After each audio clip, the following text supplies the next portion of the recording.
Dans bien des vergers, on peut voir, l'une après l'autre, des rangées d'arbres fruitiers de la même variété. Le lieu qu'on vous propose de découvrir aujourd'hui délaisse cette approche méthodique. Là-bas, les arbres se suivent, mais ne se ressemblent pas. Le but, faire en sorte que ce verger se rapproche le plus possible de l'état sauvage.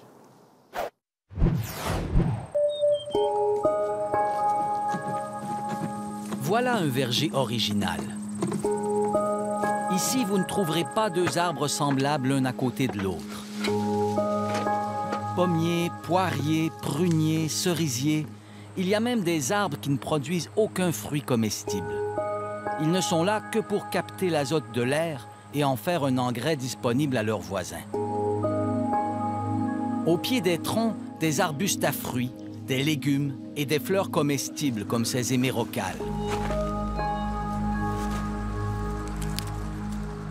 Est-ce qu'il y en a qui vous disent des fois parmi vos clients ou les visiteurs que ça fait un peu désordonné comme verger? Il faut. Il faut que ça soit désordonné parce que l'ordre, c'est finalement... Si on regarde la nature, ça serait toujours désordonné. On appelle ça de la permaculture. Tout est conçu pour favoriser la diversité.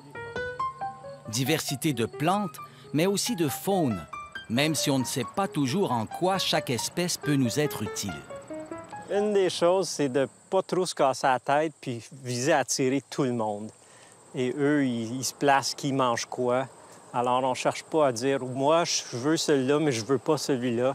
On les veut tous, puis eux-mêmes, ils choisiront. D'ailleurs, ce qu'ils font, c'est qu'ils mangent ce qui est le plus abondant à tout moment. Les insectes ravageurs, par exemple. Plus ils sont nombreux, plus les oiseaux les mangent, ce qui diminue les risques d'infestation. Et puis, comme chaque pommier est isolé des autres, les insectes mangeurs de pommes se propagent moins rapidement que dans un verger ordinaire. Pour les plus récalcitrants, il y a des pièges. Le résultat, une variété de produits sans pesticides, un rendement et une qualité de fruits raisonnables. La fertilité augmente, le rendement augmente et les insectes et les maladies diminuent. Stéphane Sobkowiak est devenu pommiculteur sur le tard. Il est biologiste, avec 2 maîtrises à son actif, dont une en architecture du paysage. Il a acheté ce petit verger de 5 hectares en 1992. Pendant 8 ans, il a fait de l'agriculture biologique, mais sans grande conviction. Toutes les interactions entre les plantes, entre les arbres, entre les insectes, les oiseaux, ça ne fonctionnait pas comme ça devrait. La guerre aux insectes et aux maladies lui demandait beaucoup de travail. Et il en est venu à se dire que l'agriculture biologique ressemble encore trop à celle dite conventionnelle. Même verger en monoculture, mêmes arrosages contre les ravageurs. Seuls les produits changent. Alors, un jour qu'il taillait ses pommiers... J'ai arrêté pour dîner et je regardais la rangée avec tout le même cultivar d'arbres. C'était comme... Je le voyais déjà, ce qui est là, dans la rangée. J'imaginais des arbres qui étaient variés, des arbustes, des fines herbes, des vivaces et des poulets dans l'allée. Alors, je me suis dit, si c'était comme ça, il me semble que ça fonctionnerait tellement plus facile. En 2006, il a entièrement redessiné toute une section du verger. Son unité de base, c'est le trio. Un pommier, suivi d'un arbre fruitier d'une autre espèce, puis d'un fixateur d'azote, et ainsi de suite jusqu'au bout de l'allée. D'un trio à l'autre, les variétés ne sont pas les mêmes. Vous pouvez donc avoir sur un même rang 10 sortes de pommes, 5 sortes de prunes et 3 de poires, par exemple. Le verger a été conçu pour que les fruits d'une même rangée mûrissent à peu près en même temps. Vous avez la rangée du début septembre, celle de la mi-septembre, etc. C'est ce que Stéphane Sobkowiak appelle un verger épicerie. Le client remplit son panier de plusieurs fruits et légumes dans une seule allée. Donc ici, on est au bout du verger. C'est la dernière allée que vous récoltez à l'automne, c'est ça? Oui, ça c'est le mois d'octobre. Conformément au principe de la permaculture, chaque plante ici doit remplir plus d'un rôle. Les fixateurs d'azote, par exemple, soutiennent les tuyaux du système de lutte contre le gel des fleurs. Les arbres servent aussi d'ombrières pour les plus petites plantes. Celles qui craignent le soleil sont à leurs pieds du côté nord. Les autres, comme les framboises, sont côté sud. Si vous essayez de faire de la groseille en plein champ, elle n'est pas contente. C'est un arbuste de sous-bois. Donc, sous les arbres, ça va très bien. L'ail des bois réussit extrêmement bien sous les pommiers. Le ginseng, très, très bien. Il demande de l'ombre. Quant aux fruits tombés au sol, ils se transforment en viande.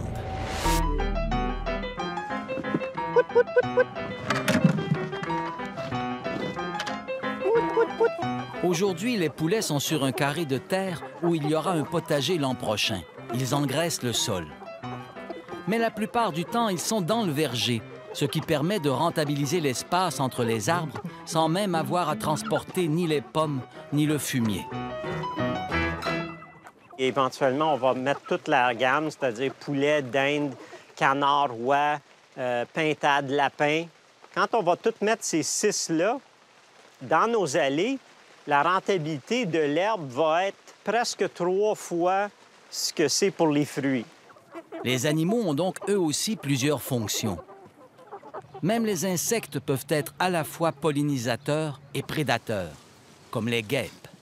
C'est eux qui contrôlent toutes les chenilles, la noctuelle du fruit vert, toutes les chenilles de verger. Pour moi, Puis à l'automne, ils vous gardent pas des fruits, les guêpes? ils gardent juste les fruits à terre, puis quand ils sont à terre, c'est des pommes pour les poules, alors servez-vous. Pour Stéphane Sobkowiak, chaque animal est potentiellement un employé qui mérite salaire. Les oiseaux qui ont travaillé tout l'été à manger les insectes, avec plaisir, je leur donne le 5 ou 10 de ma récolte.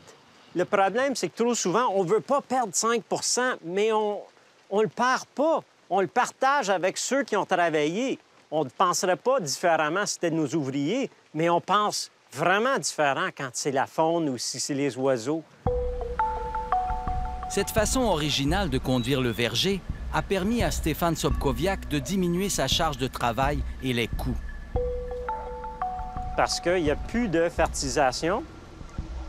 On élimine le 3/4 des arrosages. Qu'est-ce qui reste? Mais dans un système aussi complexe, on ne peut pas tout contrôler. Alors il faut faire confiance aux événements et rester ouvert aux surprises. Si on fait un pas vers la nature, juste un pas, la nature va en faire 10 vers nous. Cette année, par exemple, 3 plants de chèvrefeuille sont apparus dans le verger, les graines ayant probablement été transportées par les oiseaux. Au lieu de l'arracher, on l'a laissé faire. J'ai dit, je vais voir ce qui va arriver. Et parce que ces fruits-là arrivent en même temps que les cerises, mais ils sont 10 fois plus petites, les oiseaux se sont tous rués vers les chèvrefeuilles et ils ont laissé faire les cerises. Les fruits sont surtout vendus par autocueillette. La ferme a une 50aine de membres qui paient une cotisation annuelle. Ils viennent pour s'inspirer beaucoup. C'est à peu près le mot que j'entends le plus souvent. Les gens ils disent « c'est tellement inspirant » et l'autre commentaire, c'est « pourquoi tout le monde ne fait pas ça comme ça? » De visite en visite, les gens découvrent de nouvelles variétés. Ils ne viennent pas ici pour avoir des fruits parfaits. Et le fait qu'ils soient un peu fendillés, comme ça, les clients, vous les achètent quand même, ça? Oui, les clients ils sont moins difficiles que moi. Ah bon? OK. Je pige dans leur sac, je dis « celle-là, tu la veux pas. » Ah bon? C'est des gens qui n'ont pas peur de faire des pommes à couteau, simplement couper autour. Le verger en est à sa 4e année de production, la première vraiment commerciale. Les fèviers, ils ne seront pas plus grands que ça? C'est leur taille Oh maximum? boy! Ah, ils peuvent monter à 25 mètres. Ah! Stéphane Sobkowiak a supporté la transition en continuant à enseigner et donner des conférences. Mais la production de cette année l'a convaincu que la ferme sera rentable. Il veut maintenant convertir la partie de son verger restée en monoculture, mais sans refaire les erreurs du début. On a 100 cultivars de pommiers ici.